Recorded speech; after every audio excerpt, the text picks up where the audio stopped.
Hello, Z's Mon Life. Can you hear me? I have to speak quite low because it's 5 o'clock in the morning.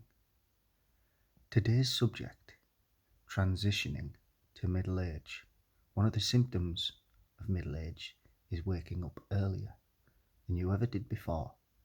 Hence, it's 5 o'clock in the morning. I look very rough, but that ties into the subject I'm going to talk about today. Aging, old age, looking rough, getting uglier, becoming irrelevant. Just the general depressing nature of it all. But I'm here to tell you, don't worry about it, because there's fuck all you can do about it anyway.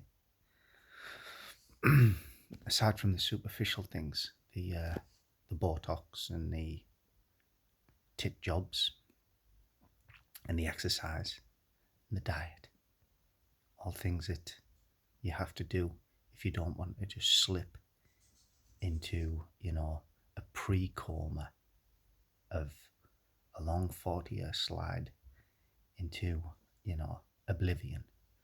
Okay? Right. So, getting old, it's not to be depressed about, Well, it is, but the key is just don't think about it. And try not to embarrass yourself as well. I've just noticed that I've got a baseball cap on backwards. You can't do that when you're nearly 40. You can't do that when you've got a crease there. It looks ridiculous. Hi kids, what are you kids talking about? With my skateboard under my arm, like that meme. What am I, one of these guys who's gonna go back to school and pretend they're 16? One of them weirdos? Do you ever remember reading about them weirdos? All them stories used to pop up, didn't they? Every now and then there'd be a guy who'd rock up to go back to school and pretend he was 15, and he'd be like 35, wouldn't he? Isn't that the strangest thing? Now that I'm in my 30s, my late 30s, what a strange mental thing to do, to go back. But I can understand the impulse, because I've spent a lot of time in my life at certain points wishing that I was 5 years previous, that I was transported 5 years previously. So when I was 18, I would be like, well, I wish I was 16 and I knew what I know now. I'd be the coolest guy in school. And then when I was 25, I was like, I wish I was 18 and knew what I knew when I was 25. And so on and so forth. And I'd waste time on these absolute fantasies, because there ain't no going back, is there? And it's the same now. But the one thing I've learned now that I'm 40, and I think I've learned the lesson earlier than a lot of my peers, is that I'm not thinking I wish I was 25 or 21, because I've done that and it's a waste of time. I'm nearly 40, I'm my age, and I'm gonna not act it, but I'm gonna accept it, and that's the key. You have to accept things that you can't change, and that is age. That's these grey hairs, That's these eyebrows that are getting thicker by the day. That's these wrinkles and bags that appear under your eyes. Granted, it is 5 o'clock in the morning. Okay? That's the hairs that grow out of here and stop growing on here. Well, I'm quite lucky in that regard, because I don't think I'd be able to handle going bald.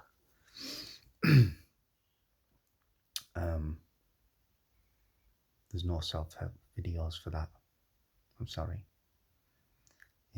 What else is happening?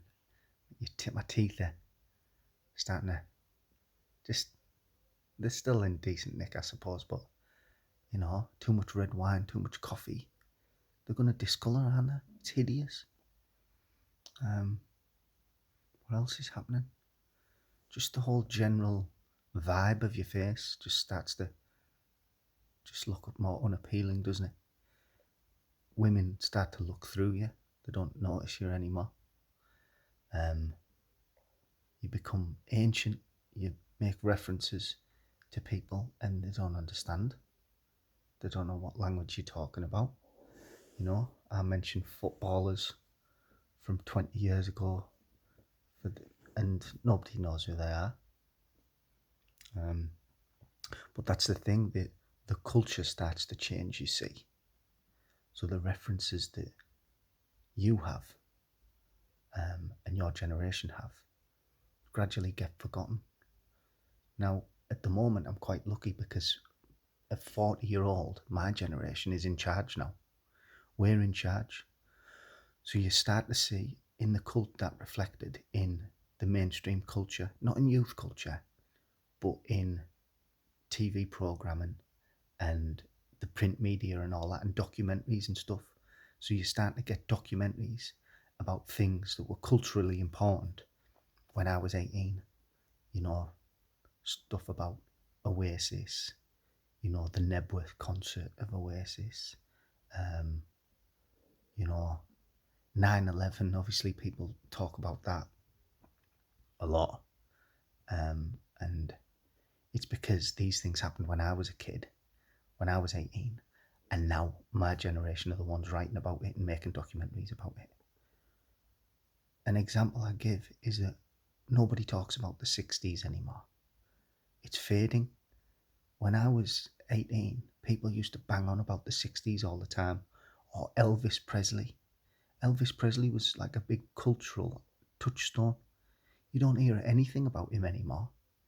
The same way that generation would never hear about, probably grew up hearing about, I don't know, George Formby or Charlie Chaplin.